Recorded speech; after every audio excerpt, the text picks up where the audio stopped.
인원은 작아도 나는 우리 샬롬 찬양대가 참 좋습니다. 좋은 찬양대라고 하는 게 노래를 잘하는 게 아니고 그 찬양 속에 진정성이 있고 느낌이 있어야 돼. 필링이 있어야 되는 거예요. 늘 그런 찬양을 너무 감사합니다. 오늘은 가나안까지 가는 길. 오늘 본문 여러분들 뭐 잘 아시겠죠. 홍해가 갈라지는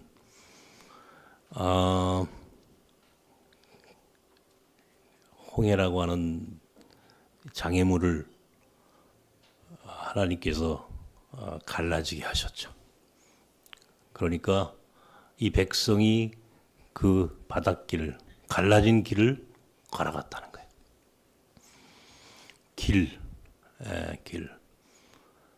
내가 늘 즐겨하는 말, 성을 쌓는 자가 아니라 길을 만드는 자가 되어야 한다. 이 이야기는 제 신앙의 고백이기도 하고 우리 공동체와 나섬교회에 특별히 하나님께서 주시는 메시지라고 저는 생각을 합니다. 우리는 성 쌓지 말자. 우리 길을 만들자. 길이라고 하는 것이 어디 딱히 있는 게 아니죠.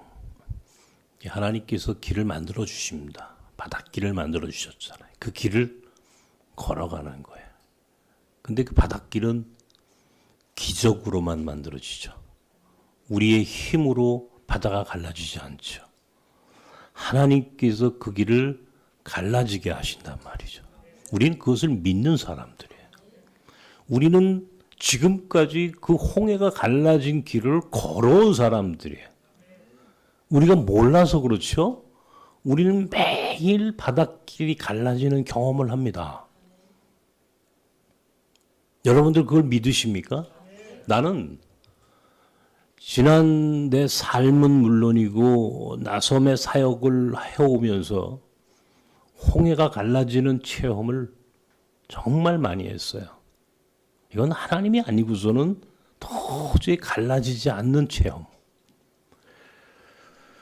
그 체험의 역사가 제 인생이었고 그것이 나섬 공동체와 우리 사역에 오늘 그것이 증거입니다. 저는 장신대 이제 학생들을 종종 이제 만나거나 또 강의를 하는데 그럴 때마다 제가 꼭 하는 말이 있습니다. 애굽에서 나와라.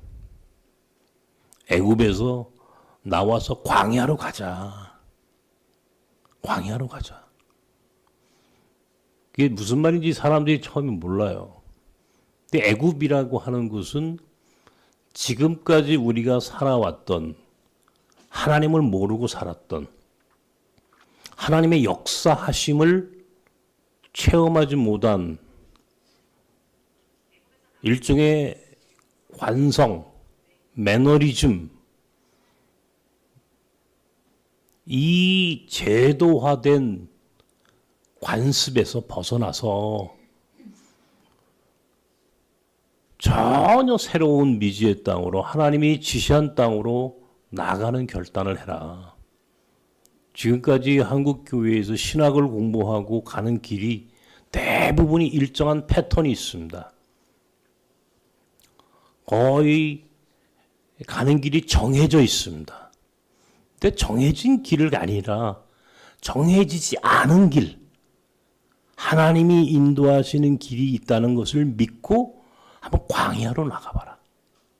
그러면 거기에 하나님이 계십니다. 애굽에는 하나님이 계시지 않아. 이게 여러분들한테는 어떻게 느껴질지 모르겠습니다만 신학생들한테는 제가 이런 얘기를 합니다. 적어도 주류, 제도화된 도그마로 만들어진 그런 교회가 아니라 길을 만드는 새로운 이 목회의 영역을 창조적으로 그것을 살아갈 수 있는 그 현장으로 한번 가라. 나는 내가 그런 삶을 살았다고 자부하기 때문에 나는 일반적인 교회의 목회자로 존재하는 것을 거부한 사람입니다. 그러니까 좀 더 창조적인, 실험적인, 그리고 우리가 광야의 하나님을 믿는다면 그 광야로 나가는 결단을 좀 해라. 이런 얘기를 종종 합니다. 인간에게는 두 가지 부류가 있다고 저는 생각을 합니다. 하나는 애굽에 남아 있는 사람, 애굽에서 노예로 종으로 사는 것을 거부하지 않고 그대로 여기가 좋사오니 그렇게 머물러 있는 사람. 또 한 부류는 나는 더 이상 노예가 종으로 살기를 거부하고 자유를 위해서 광야길을 선택한 사람. 딱 이 두 부류의 인간이 존재한다고 저는 생각합니다. 믿음의 삶이란 애굽에서 노예로 종으로 사는 것을 거부하고 하나님이 가르쳐 주시는 그 땅을 향해서 걸어가는, 애굽을 탈출하는,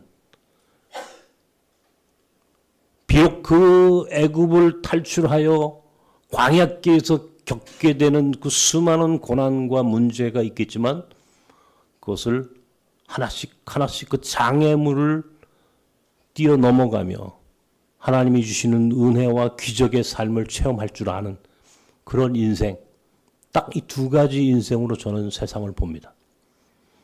여기서 애굽과 광야라고 하는 개념은 이것은 모든 영역에 다 적용되는, 이것은 우리가 흔히 얘기하는 뭐 정치적인, 경제적인, 사회 문화적인 영역뿐만 아니라 우리 육체적인, 육신적인, 특별히 우리의 영적인 영역에 이르기까지 우리를 구성하는 모든 영역에 애굽과 광야 혹은 가나안이라고 하는 이 틀은 존재합니다. 나는 애굽에서 머물러 있기를 거부했어요. 나는 그런 삶은 나는 살고 싶지 않아. 여기가 좋사오니 사람들이 가르쳐주는 지금까지 이렇게 사는 것을 관습적으로 너무나 자연스럽게 그렇게 익숙해 가는 그런 인생을 나는 거부했어요. 한마디로 얘기해서 익숙함을 거절할 수 있는, 익숙함을 거부할 수 있는 용기, 난 그것이 믿음을 가진 자들의 삶이어야 한다라고 생각을 합니다. 홍해를 만나고 광야에서 갈 곳을 알지 못하고 방황하고 먹을 것이 없고 마실 물이 없고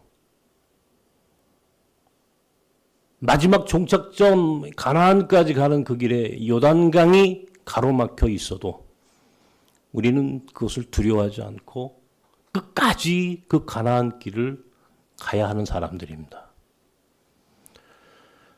어떻게 가나안까지 갈 것인가?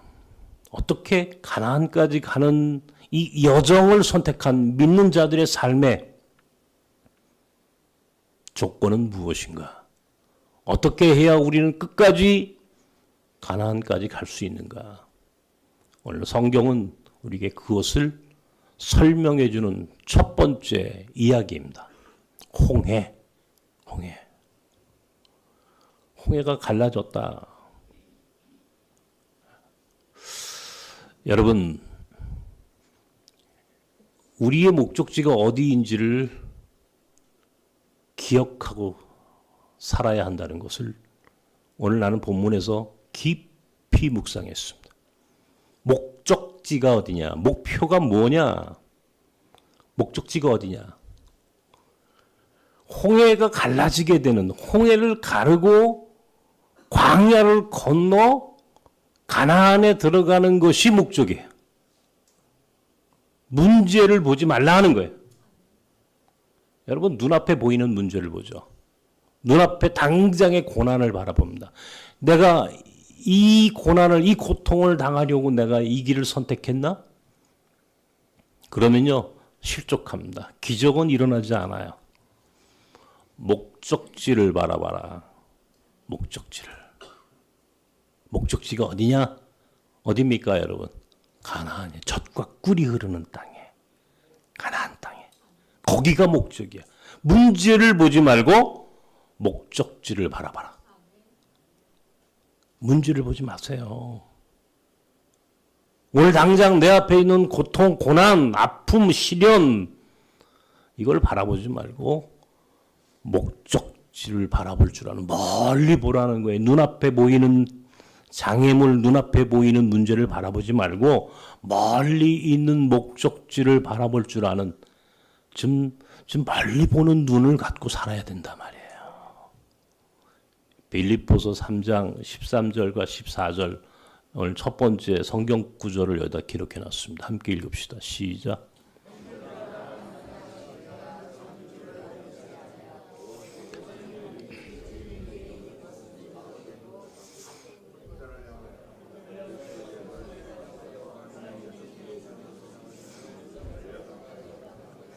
바울은 뭘 봤다 그럽니까? 바울이 본 거 뭐예요? 표대. 표대를 향해서 달려갔다. 이게. 바울에게는 목적이 있었어요. 목적지가 있었어요. 바울의 목적지는 어디예요? 사실은 바울에게 가장 중요한 표대가 뭡니까? 목적지 꽂아놓은 표대예요. 목적이 있어요. 갈 곳이 있어요. 어디에? 로마에. 로마. 더 나아가서는 하나님의 나라예요. 이게 바울이 바라봤던 거예요. 그러니까 바울은 수많은 고난을 당합니다. 가는 곳마다 맞고 이 유대인들에 의해서 엄청난 박해를 당한 사람이 바울은 죽을 고비를 수도 없이 넘겼어요. 그런데 끝까지 바울이라고 하는 사람의 인생을 바라보십시오. 바울이 어떻게 살았는가? 바울은 조금도 자기가 당하는 고난, 어려움, 고통, 하물며 죽음에 대한 위협도 굴하지 않았어.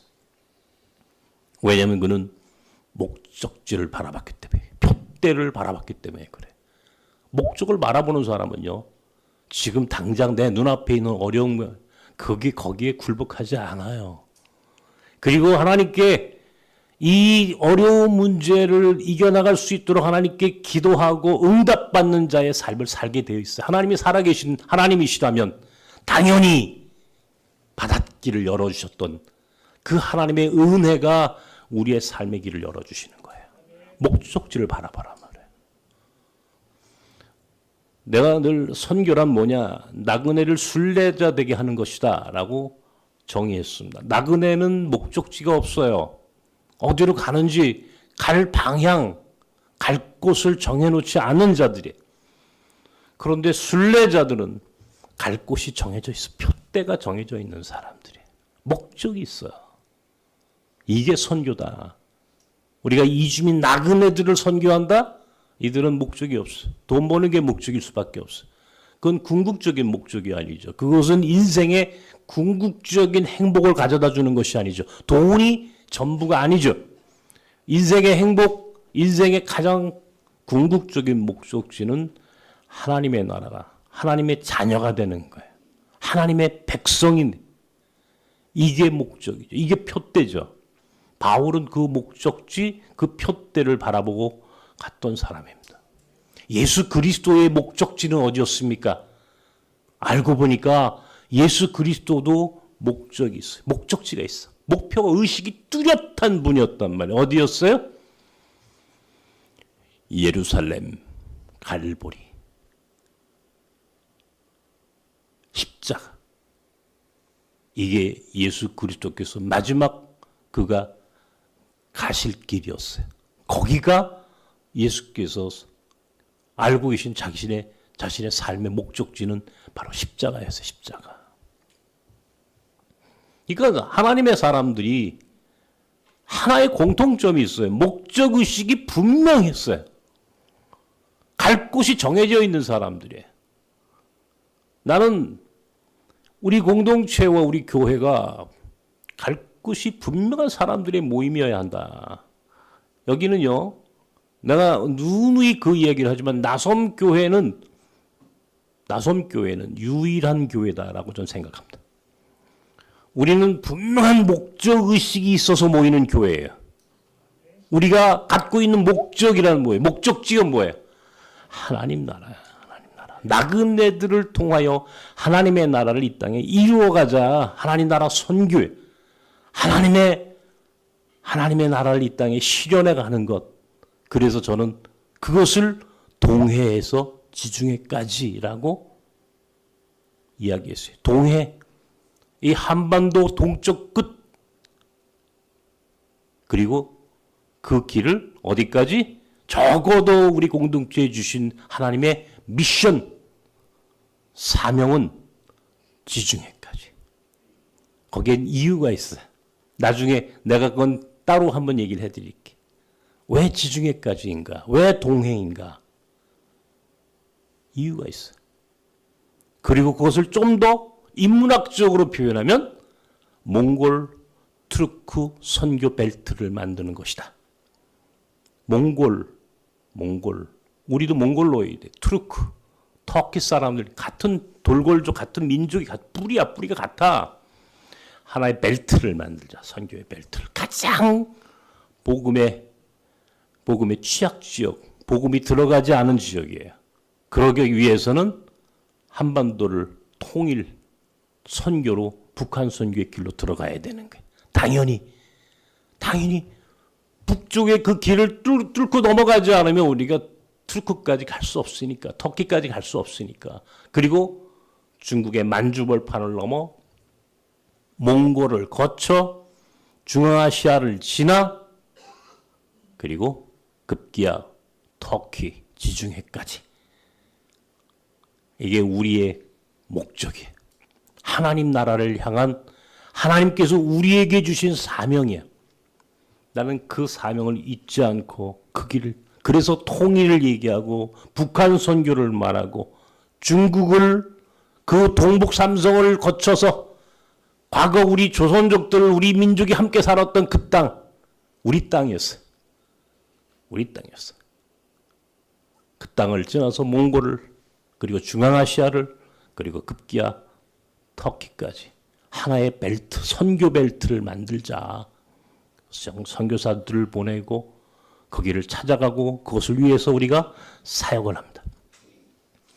내가 오늘 처음 얘기합니다마는 오는 6월쯤 조중, 북한과 중국의 접경지대를 가려고 그래요.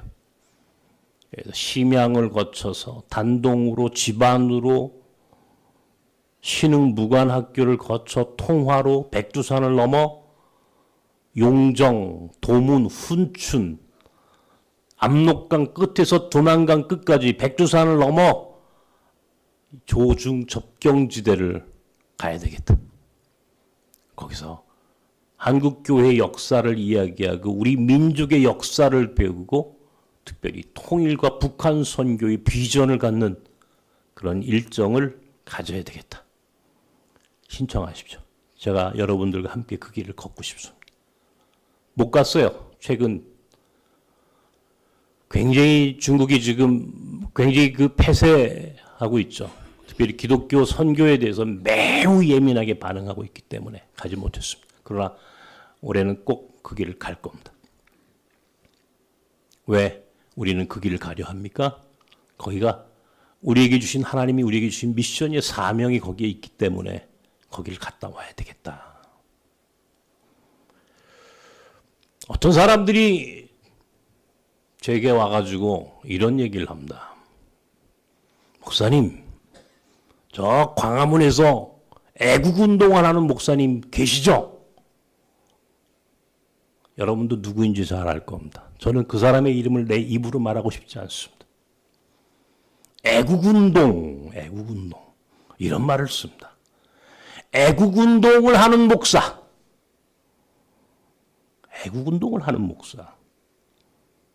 그리고 거기에 절대적으로 기독교인들이 다수가 그것을 참여합니다.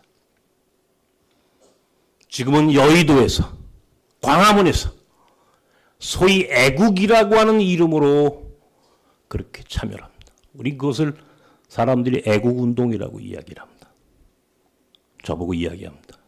그분이 최고의 목사입니다. 그분보다 훌륭한 목사는 없습니다.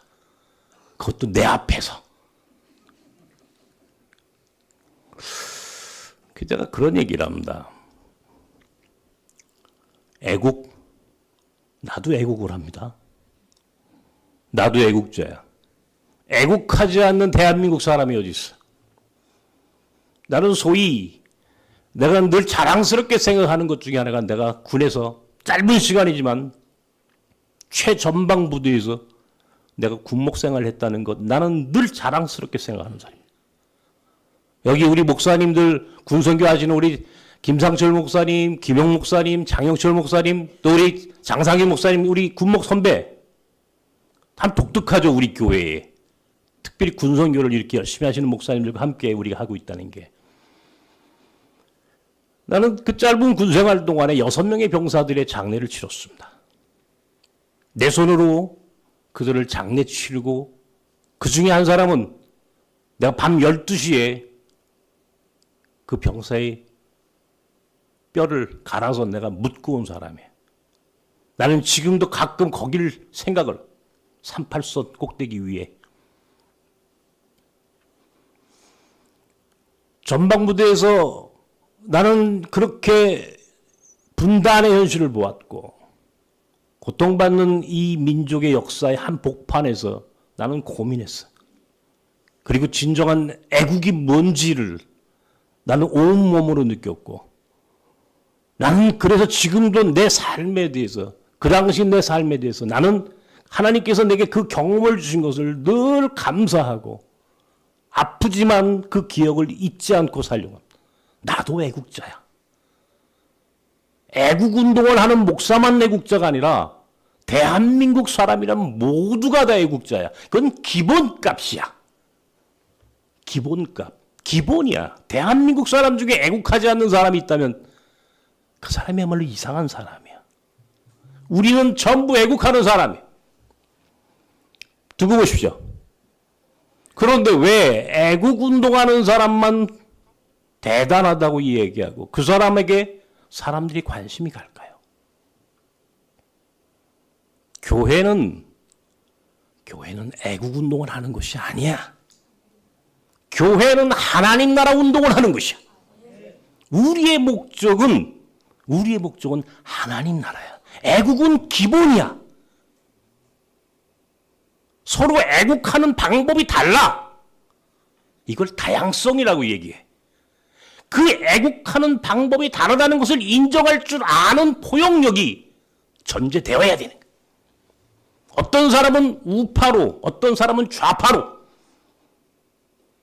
다 애국하는 방법이 다른 거야. 생각이 다른 거야. 그러므로 교회는 애국운동을 하는 것이 아니야. 그건 기본이야, 기본. 그래서 그 목사는 위대하다라고 이야기하는 것은 속고 있는 거예요. 그들의 욕망에 이용당하는 거예요. 우리의 목적은 애국이 아니라 하나님 나라예요. 이걸 잊지 말고 살아라 말이에요.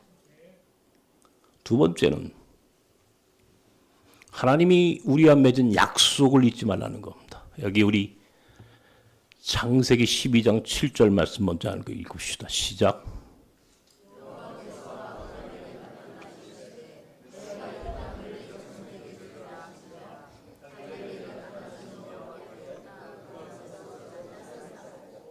출애굽기 3장 8절에 있는 말씀을 읽읍시다. 시작.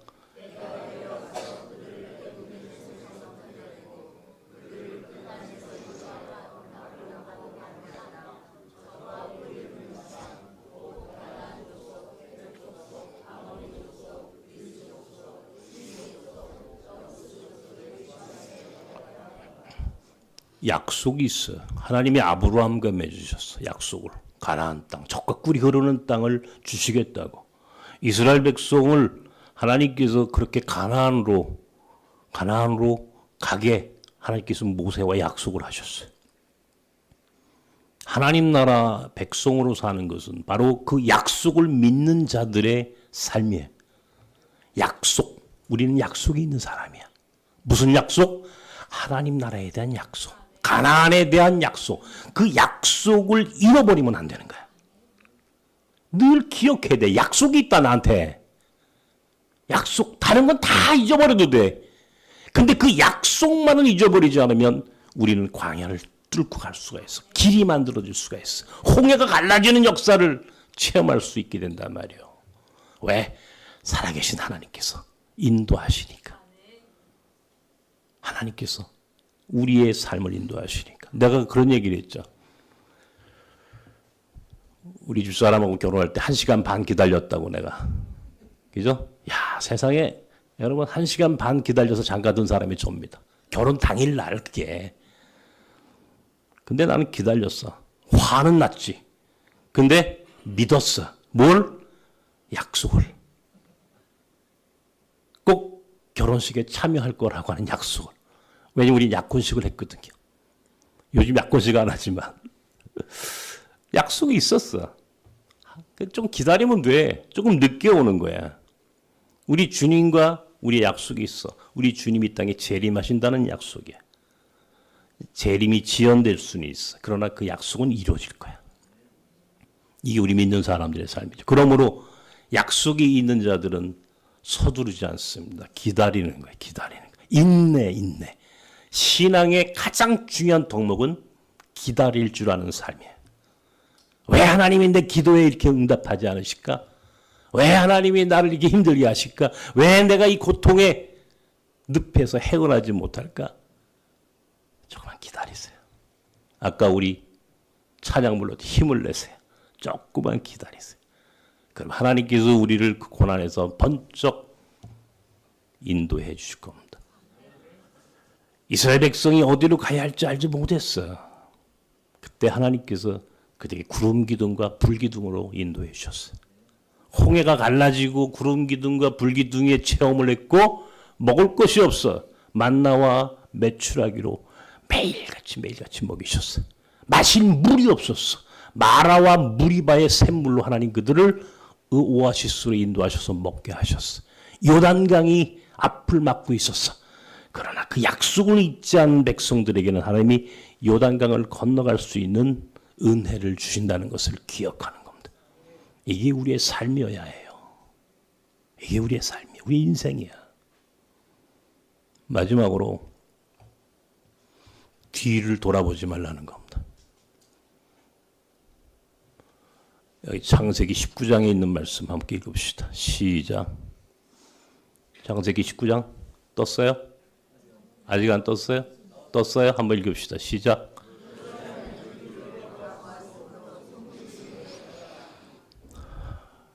민수기 14장에 있는 말씀을 읽읍시다. 시작.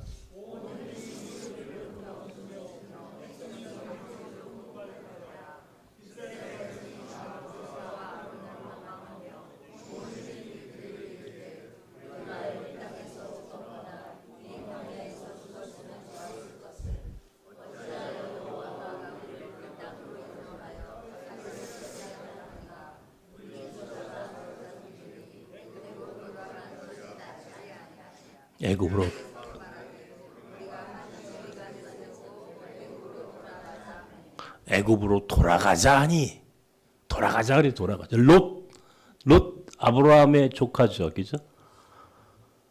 그들이 소돔과 고모라 성에서 마지막 그들이 구원의 길에 심판의 자리에서 그들이 구원의 길로 들어섰습니다. 하나님의 사자들이 그들을 그 가족을 구원해 주셨죠. 그러나 불행하게도 롯의 아내가 뒤를 돌아봤어요.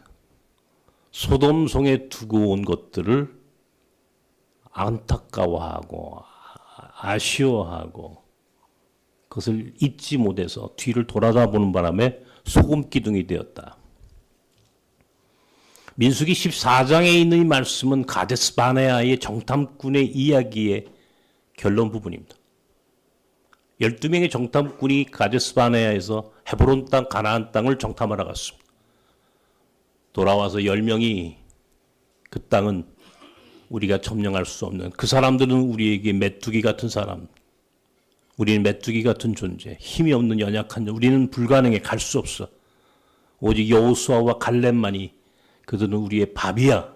하나님께서 우리와 함께 하시면 우리는 그곳에 갈 수 있어. 10명 대 2명, 10대 2로 결국 이 민족은 가데스 바네아에서 하나님의 그 은혜를 체험하지 못하고 자신들의 두려움 앞에 굴복하고 말았어요. 광야길 40년을 살게 되는 변곡점이 되고 말았습니다. 왜?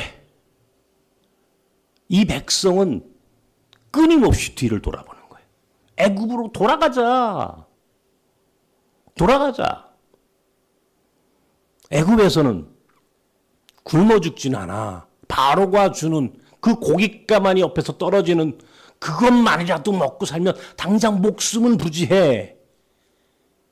애굽으로 돌아가자. 거기는 안전하잖아. 여기는 안전하지가 않아. 앞에 무슨 일이 일어날지 몰라. 그러니 돌아가자. 끊임없이 뒤를 돌아봅니다. 뒤를 돌아보는 두 가지 이유가 있어요. 인간에게는. 하나는 뒤의 것을 잃어버리지 못하는 거예요. 뒤의 것을 잃어버리지 못하는 거예요. 내 과거를 집착하고 내 과거의 그 기억을 잃어버리지 못하는 거예요.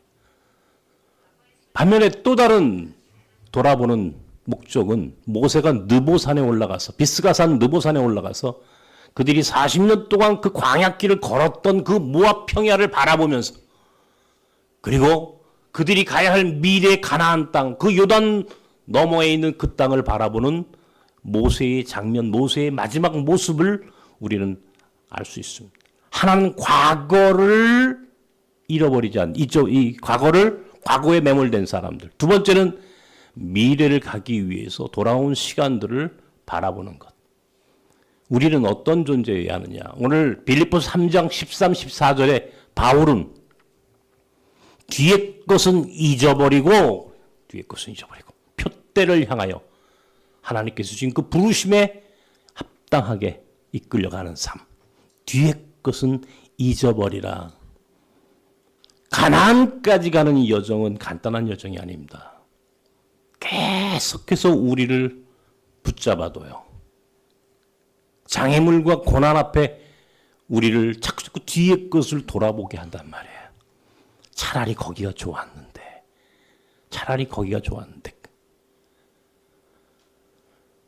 여러분도 그렇게 생각하십니까? 사람들이 나한테 그런 얘기를 해요. 젊어서 돌아가서 다시 젊어진다면 뭘 하고 싶으냐고. 여러분에게도 그런 질문을 한번 던지겠습니다. 다시 여러분 젊어지면 좋으시겠습니까?